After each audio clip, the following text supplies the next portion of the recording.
ఎట్లా అన్నము గంజి ఉంచుతా ఉన్నారా?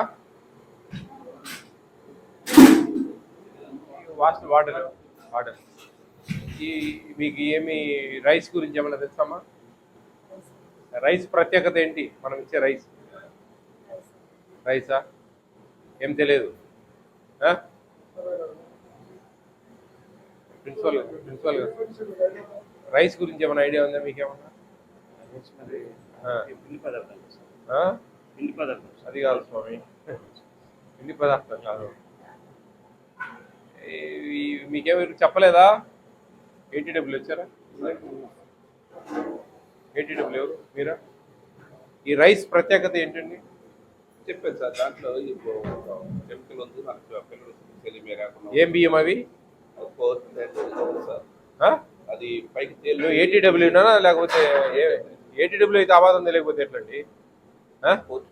Fortified rice. ఆ విషయం వాళ్ళకి తెలీదు. They don't know. మీరు చెప్తే ఏం లాభం సార్? ఒక్కొక్కరు బీడీలు అయిపోయింటాయి కదా. మరి ఫోర్టిఫైడ్ రైస్ అనేది గుర్తులేదంటే పిండి పదార్థం అంటా ఉన్నాడు. ఏంటి ఆ బియ్యం ప్రత్యేకత ఏంటండి అని అడిగాను నేను. అడిగితే తెలియదు. He don't know. She also she don't know. అది ఓకే. ఏం బియ్యం అండి అంటే కూడా తెలియదు. ఫోర్టిఫైడ్ రైస్ మనం మిక్స్ చేస్తా ఉన్నాం. అన్నీ బాగానే ఉన్నాయి. ఫోర్టిఫైడ్ రైస్ 50 kg బ్యాగ్లో 500 గ్రాములు కలుపుతాం. కిలోకి 10 గ్రాములు వస్తాయి. కొంచెం తేలినట్లుంటాయి. అవన్నీ ఒకవేళ ఒడిసి పట్టుకొని మళ్ళీ వేయాలి కదా. అవునా? అప్పుడు అవి కరిగిపోతాయి. మెతుకులాగా చేతికి దొరకదు, గంజిలో కరిగిపోతుంది. కానీ గంజి ఉంచుతా ఉన్నారు వాళ్ళు. గంజి ఉంచితే ఎట్లా? అర్థమవుతుందండి? గంజి ఉంచుతా ఉన్నారు. గంజి ఉంచితే ఆ విటమిన్స్ అన్నీ వెళ్ళిపోతా ఉన్నాయి. కరిగిపోయిందంటే వెళ్ళిపోయిందంట. గంజి ఉంచితే ఏమి లాభము అంటున్నాను. అట్టేసి వేసి అట్లే పెట్టాలా? ఇప్పుడు ఈ బియ్యం సీడిపోవట్లేదు కదా, అట్టేసి పెట్టాలి. ఇంతకుముందు అయితే సీడిపోయి. ఈ విషయాల అవగాహన ఇవ్వాలా మీరు? మీరు చెకింగ్కి వచ్చారా ఇంతకుముందు? వచ్చి ఏం లాభం అండి? వచ్చి ఏమన్నా వాళ్ళు ఇచ్చే మామూలు ఏమైనా ఎత్తుకొని పోతా ఉన్నారా? ఏం జరుగుతుంది మరి? అవి ఏం లేనప్పుడు ఇవన్నీ ఎందుకు చెప్పడం లేదంటున్నా నేను. నేను చెప్తూనే ఉన్నాను సార్. అరే గంజి ఉంచే విషయం అన్నా చెప్పాలి కదా. ఉండాలి. అట్టేసి వేసి అట్లే పెట్టాలమ్మా. గంజి ఉంచకూడదు. గంజి ఉంచితే ఆ విటమిన్స్ అన్ని పోతాయి. మీరు మినిమం నాలెడ్జ్ అండి అమ్మా, మినిమం నాలెడ్జ్ అది. 80 వచ్చినప్పుడు మీరు అది తెలుసుకోవాలా. ఫోర్టిఫైడ్ కెన్నల్స్ ఉన్నాయి, పిల్లలకు చెప్పాలా. మనం బియ్యంలో ఇది కలుపుతాం. Folic acid, vitamin B12, iron, ఇవన్నీ ఫోర్టిఫైడ్ కెన్నల్స్. దానివల్ల మంచి బ్యాక్ బోన్ స్ట్రెంత్ అవుతుంది, మంచి నాడీ వ్యవస్థ బాగా పనిచేస్తుంది, మెమరీ పవర్ బాగా పెరుగుతుంది, హిమోగ్లోబిన్ శాతం బాగా పెరుగుతుంది. ఇవన్నీ మినిమం నాలెడ్జ్ అండి. బొచ్చెడు వీడియోలు పెడతా ఉన్నాము. ఆ వీడియోలు ఏం చూసినా కానీ తెలుసుకోవచ్చు.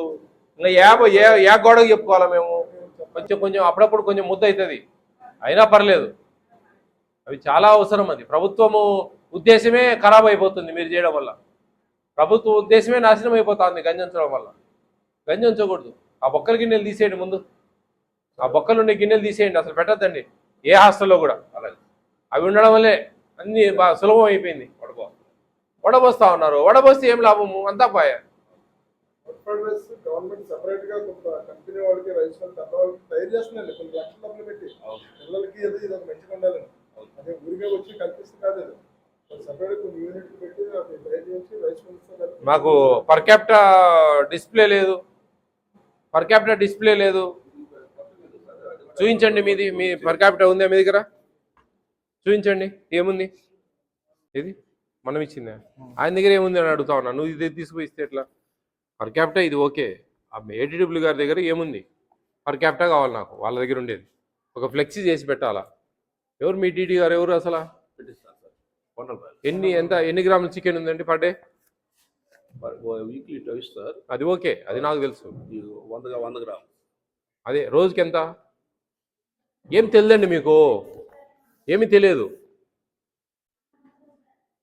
తెలియదండి. 100 గ్రాములు ఎట్లా ఇస్తారండి? రోజుకు 45 గ్రాములు. 7 రోజుకు 745 ఎంత? 315 గ్రాములు. ఒక పూటకి ఎంత ఇవ్వాలా? 157.5 గ్రాము ఇవ్వాలా సార్? అంటే పర్ క్యాపిటల్ కాల్కులేషన్ సార్. దాంట్లోనే నేను చెప్పేది. అదే. ఎలా ఉన్నాయి ఇక్కడ భోజనాలు? టేస్ట్ ఉంటాయా? అన్నీ ఇష్టమేనా మీకు? టిఫిన్స్ అన్ని ఇష్టమేనా? ఇష్టమే సార్. ఉప్మా అంటే బాగా ఇష్టమేనా? ఇష్టమే సార్. నీకు ఇష్టం లేదంటే ఉప్మాని మారుస్తా. మార్చాలా వద్దా? మార్చాలా? అందరు గట్టిగా ఒక మాట మీద చెప్పాలి నాకు. మార్చాలా? ఓకే. ఉప్మా బదులు ఏం కావాలి మీకు? శ్రీనివాసన్, ఉప్మా బదులు ఏం కావాలి? నేను చెప్పనా? నేనే చెప్పానా? నేనేం చెప్పినా యాక్సెప్ట్ చేయాలి. ఎగ్ ఫ్రైడ్ రైస్ ఓకేనా? ఎప్పుడు ఉండేది ఉప్మా? బుధవారమా? లక్ష్మీవారం, గురువారం, ఈరోజేనా? Next Thursday మారుదామా? ఎవరు వాడనమ్మా? మేము రాసి వెళ్తాం. దాంట్లో ఆ రోజు ఎగ్ ఉండదు. ఆ ఎగ్గును రైస్ చేసి అమ్మా ఉప్మా పిండి బదులు, ఉప్మా రవ్వ బదులు మేము అడిగేది ఆనియన్స్, కొంచెం ఆయిల్, పోపు గింజలు, తిరువాత ఆ గింజలు వస్తాయి కదా, ఉప్మాలు వేస్తాం కదా, అవే గింజలు వాడతారు. కొద్దిగా ఆయిల్ ఎక్స్ట్రా వాడతారు.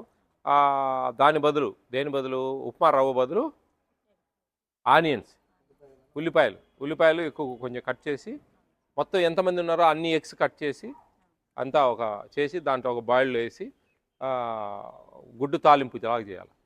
చేసి రైస్ని ఉడకబెట్టి ఆ రైస్ని దాంట్లో వేసి మొత్తం కలిదిప్పాలి. కలిదిప్పి పిల్లలకి పెట్టాలి ఉప్మా బదులు. అర్థమైందా? అది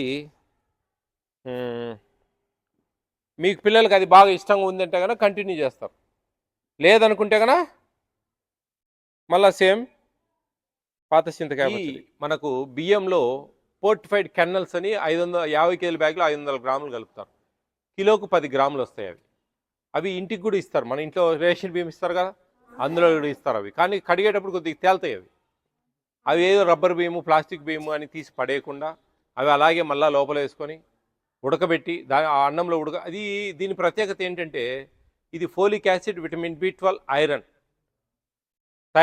దాంతో తయారు చేసిన బియ్యపు గింజ లాంటి ఆకారంలో ఉంటుంది అది. ఓకే, అది కరిగిపోతుంది, మెతుకులాగా చేతికి దొరకదు, గంజిలో కరిగిపోతుంది. అది మనం అట్టేసురు పోసుకొని వండుకోవాలి. గంజి ఉంచకూడదు. మీ పేరెంట్స్ కూడా చెప్పండి ఇంటికి పోయినప్పుడు, అట్లా గంజి ఉంచొద్దండి, అట్లే తినాలి, మనము తింటేనే మంచిది అని. దానివల్ల మీకు మంచిగా మీ బ్యాక్ బోన్ బాగా స్ట్రెంథన్ అవుతుంది, వెన్నుముక గట్టిపడుతుంది, హిమోగ్లోబిన్ శాతం బాగా పెరుగుతుంది. హిమోగ్లోబిన్ అంటే ఏం తెలుసా? రక్తహీనత లేకుండా మంచిగా ఇంప్రూవ్ అవుతుంది. నాడీ వ్యవస్థ బాగా పనిచేస్తుంది. నాడీ వ్యవస్థ తల్లో మీకు అందరికీ అవసరమైన మెమొరీ పవర్, జ్ఞాపక శక్తి బాగా పెంపొందుతుంది. గర్భిణీ స్త్రీలకు పిండం బాగా బలపడుతుంది. పెద్దవాళ్ళకు మోకాలు నొప్పులు తగ్గుతాయి. ఇవన్నీ ఉపయోగాలు ఉన్నాయి దాంట్లో. కాబట్టి మీ ఇంటికి పోయినప్పుడు కూడా గంజి ఉంచొద్దండి అమ్మా, అట్టేసురు పోసుకొని ఉడకబెట్టాలా అని చెప్పాలి. ఓకేనా? మీకు కూడా ఆ విధంగానే వచ్చే బియ్యం కూడా మంచిగా చాలా మంచిది. మీకు ప్రభుత్వం ఒక చారిత్రాత్మకమైన నిర్ణయం తీసుకొని చాప కింద నీరులా మీ ఆరోగ్యాన్ని కాపాడుతుంది. ఓకేనా? All the best, all of you. Be careful. Take care of your future.